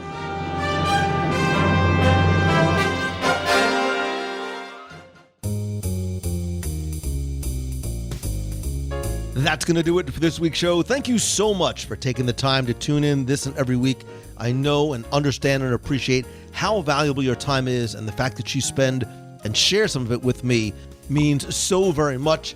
I also want to thank some of the new members of the WDW Radio Nation family who joined this month, including Mindy Grolick, Kevin Helsinki, Gray Hauser, Sean Croft, and Trip Jacobs, who have joined the hundreds of you who are part of our WDW Radio Nation family. If you want to find out more, learn how you can not only help support the show, but get exclusive rewards every month, including scavenger hunts for the parks and cruise line, access to our private Facebook group, personalized Magic Band covers, we have logo gear, backpacks, t-shirts, monthly care packages from Walt Disney World, and an exclusive live video group call every month. Go to wdwradio.com/support to find out more. And again, don't forget that a portion of the proceeds of your monthly contributions do go to the Dream Team Project to benefit the Make-A-Wish Foundation of America. And now, even though this episode is over, I want to continue the conversation, not just about this show, but anything that you want to chat about. And the best place to do that is the WDW Radio Box People group on Facebook. Years ago, if you don't know, I was walking around with my laptop live broadcasting, and somebody said, "Who are you talking to?" I'm like, there's all these people in the box. You, the community, formed the Box People group. You named yourself, you created a logo, and that really is where our community lives and exists. It's on Facebook. The easiest way to get there is go to wdwradio.com/boxpeople. It'll take you right there. Anyone and everyone is welcome, and not just to comment on this show, but to start your own conversations, make new friends as well. That is exactly the intent of the show. And of course, for the group, you can also connect with me other locations on social, including Facebook. I am at Lou Mangello on Facebook, Twitter, Instagram, and Pinterest. And again, this show and this community is for you and by you, and I want you to be as much of a part of it as you would like. So if you have a question you want me to answer on the air, you can email me, lou@wdwradio.com. You want to be heard on the air, you can call the voicemail at 407-900-9391. That's 407-900-WDW1 with a question, a comment, or just a hello from the parks. I often invite members of the WDW Radio Nation to come on the show, be part of the show with me, whether online or in person. And speaking of in person, as much as I love connecting with you and chatting with you and keeping the conversation going online, I still truly believe that nothing beats a handshake and a hug. That's why I continue to do monthly meetups every month in Walt Disney World, as well as special events, group cruises like our cruise to Alaska this summer, and other events and meetups around the country as I travel, for example, to speak. For example, this month, at the end of February, I'll be doing a meetup in San Diego for Social Media Marketing World. I'll have details about that coming soon. That's probably going to be on March 1st, again in San Diego.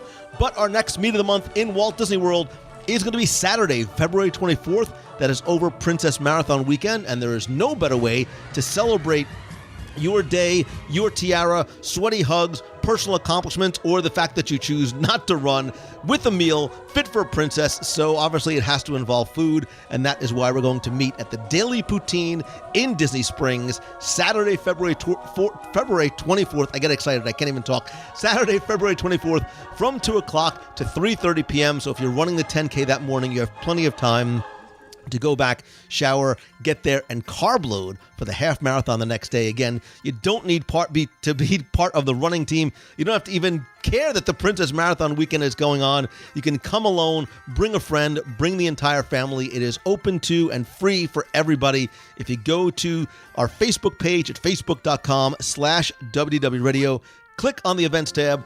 You'll find out more about the meet. You can RSVP there, as well as find out about other events that we have coming up, not just in Walt Disney World, but on the road. Speaking of which, I just did the closing keynote last night, over at PodFest 2018 right here in Orlando. I spoke specifically, my entire keynote was about you and this community that you have created. It is a remarkable thing that I am incredibly humbled and proud just to be a part of. I explained to people that I'm just a facilitator, right? I built the clubhouse. You guys are the ones that populated, and you have created something that is very, very special. So thank you for that, and thank you for the opportunity to go and spread the word about what you guys have built there. And speaking of speaking, if I can help you by speaking to your event, your conference, or your school, or your child's school, visit LouMongello.com, and there you can also find out if maybe there's a way. Look, I want to help you turn what you love into what you do. So if I can get on a call with you and help you turn your passion into your profession, I'd love to be able to do that. Again, you can find out more over at LouMongello.com. Thanks as always to Becky Menken and her incredible team over at MouseFanTravel.com. Whether you're going to anywhere in the Disney world or the planet Earth world, they can help you out, and you can visit them over at MouseFanTravel.com and subscribe to Celebrations Magazine by visiting CelebrationsPress.com. And as always, my friend, and you are my friend. I have said it since show number 1. I believe it now more than ever. All I ask is that if you like the show, whether it's this episode or the show in general, please help spread the word. That's how the community grows. It's how you have built this amazing family that we have over the past 13 years. So tweet out that you're listening. Share a link to this or your favorite episode in Facebook, on your profile, to your favorite group, or on your favorite page. And if you can, take just 30 seconds to rate and review the show over on iTunes. Thanks to you, we have more than 1,500 5-star reviews. It's a great way to help spread the word. I want to thank some recent reviewers like Runner for Life, who says, this is the best podcast. Words don't do it justice when describing just how awesome WDW Radio is.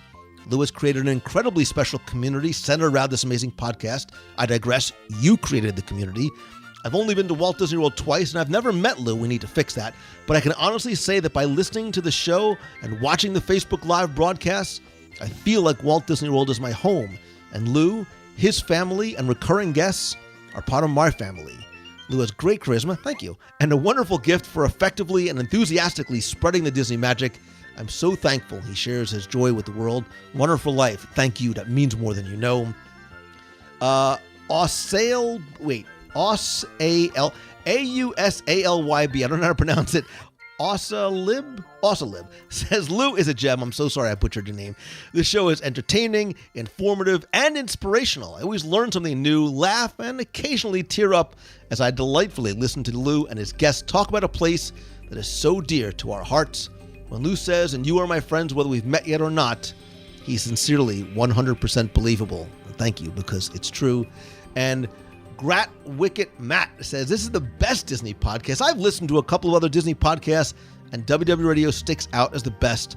Lou is ultra positive person. It's infectious, and listening always puts me in a much better mood. Keep up the great work. You have a listener for life. Grat Wicket, Boss ALB, and Runner for Life, thank you all so much. You don't know how much your words mean to me. You are the reason why I do what I do, and I love and I'm grateful for, and know that I am blessed with being able to do that. And I hope that this show has a positive impact on you, not just maybe connecting you to a place that you love so much and talking about the things that simply make us happy about going there, but I hope it does fill you with a sense of positivity. And I hope you follow through with those positive thoughts with positive actions. And if there's something maybe that you've been thinking about that you want to do, a positive step that you want to take, a positive difference that you want to make in somebody else's life, I hope you follow it up I hope you follow the words with the actions, because it's not enough to just think about it. You need to act in order to make things happen, and in order to make a difference in your life and the lives of others, the way that you have done for me. And I am forever grateful to you for that. And if there's any way that I can ever help you, please let me know. I hope that this is your best week ever. I hope to see you live on Wednesday nights or live at the Daily Poutine later this month. So until next time, see ya. Hey, Lou, just wanted to thank you for the opportunity to be able to put up that guest blog that I put about being a Disney fan from overseas, living here in Israel, far away. Being able to listen to your podcast every week definitely helps, give me that Disney, that feeling, whether it's nostalgic or to hear what's going on, even though I can't be there right now. I really appreciate that. It really definitely brightens up the week. So I wanted to thank you for the opportunity, and thank you for doing what you do. Like everyone says, I really appreciate it, and hope to get there sooner than later. Thanks again, and have a great day. Dude, this is Dave Levin Sr. How you doing? Hey, I just finished listening to number 506. You were talking about 2018 and what you'd like to see. You were talking about Marvel, okay?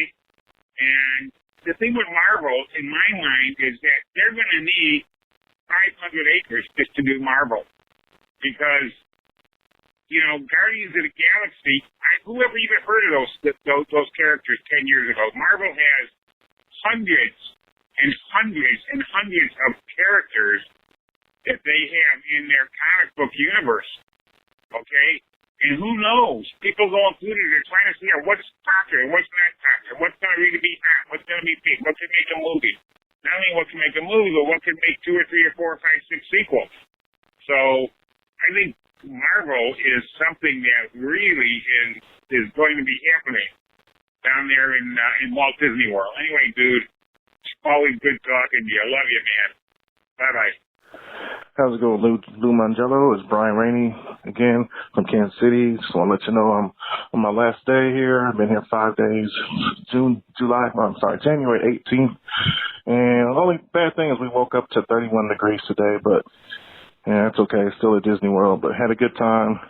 Had a good meal at Maria and Enzo's at the new place at Disney Springs. Had some really good cookies from Sprinkles. I think their cookies are probably better than their cupcakes. And just, had a good time. For the most part, the weather was good. And I'd like to thank the Phoenicians for the ABCs. They invented them, But anyway, just want to let you know where I am. I'm at the All-Star Sports Resort. About to go to the airport. And I'm going to end this with another public service announcement. And bear with me. I hope I don't mess this up because I'm going to do this from memory. But here we go. Hello, everyone, and welcome aboard the Walt Disney World Transportation System. We're on our way to the Magic Kingdom. For your safety and the safety of others, please remain seated while the motor coach is in motion. If you're standing, we encourage you to use the handrails above or to the side, and remain clear of the doors and stairwells. We'd also like to ask that you refrain from eating, drinking, and smoking while on board the motor coach. And now we invite you to relax and enjoy the ride. Thank you.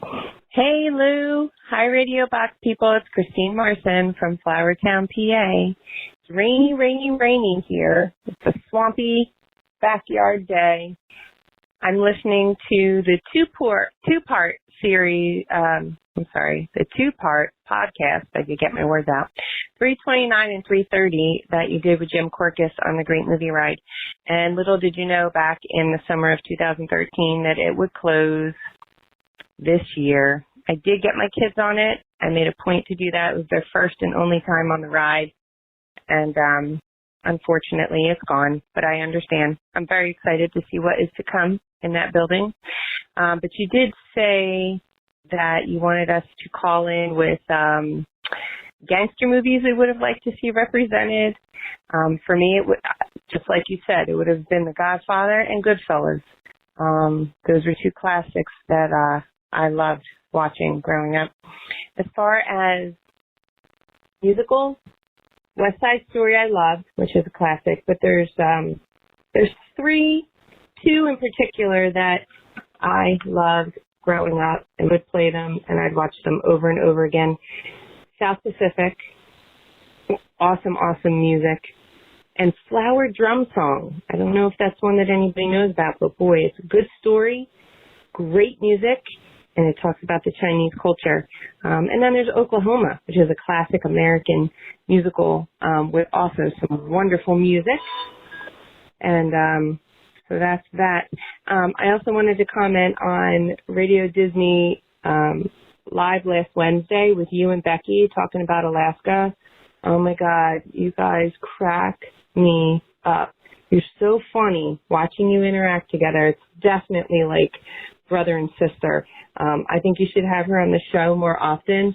I'm sitting here in my house. I had to watch it on the replay, unfortunately, but I'm sitting there cracking up. I love watching you guys interact. You're hilarious. Anyway, have a great week, and I'll see you guys in the box on Wednesday. And everybody, if you don't have to, get out your rain gear and your galoshes, because, boy, it's swampy out there. But it's warm. Yay! Have a great week, everybody. Bye. Hello, Mr. Lou Mongello, WDW Radio Group, WDW Box People, WDW Radio Running Team, and WDW Radio Cruisers. And speaking of cruisers, this is Darlene Yagi from West Seneca, New York, who loves to cruise, especially on the Disney Cruise Line, with the best, most awesome group in the world, the WDW Radio Group, run by Lou Mongello and Becky Macon. This is going to be an awesome adventure for all of you, especially with two of my dearest friends getting married right on the cruise. Because I'm so excited for you. I wish I was going to be there. You guys got 140 days. 140 days until that adventure begins. It's going to be so much fun. I know some of you will be going up to Vancouver earlier, and that's great because you do want time to get out there early and enjoy the city. It is absolutely gorgeous, and you can see the ship pull into the port right from the hotel if you're staying in the same one we did. Not sure where you guys are staying, but keep your eyes open. And I have 112 days until I'm back in the world for my birthday. And 243 days until we vacation with the Sternbergers again. I'm so excited. Have a wonderful, wonderful, wonderful week, and love, hugs, and pixie dust, and prayers for all that need it. Have a wonderful, wonderful day. You've got a friend in me.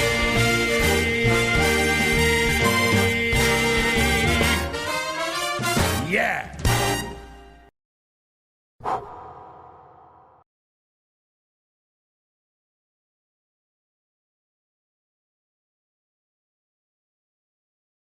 Okay, if my aunt asks, we were at school all day. Got it. We jumped out a window. No, but the quiet. Shh, we jumped out a window. You can't say things like that around Aunt Cass.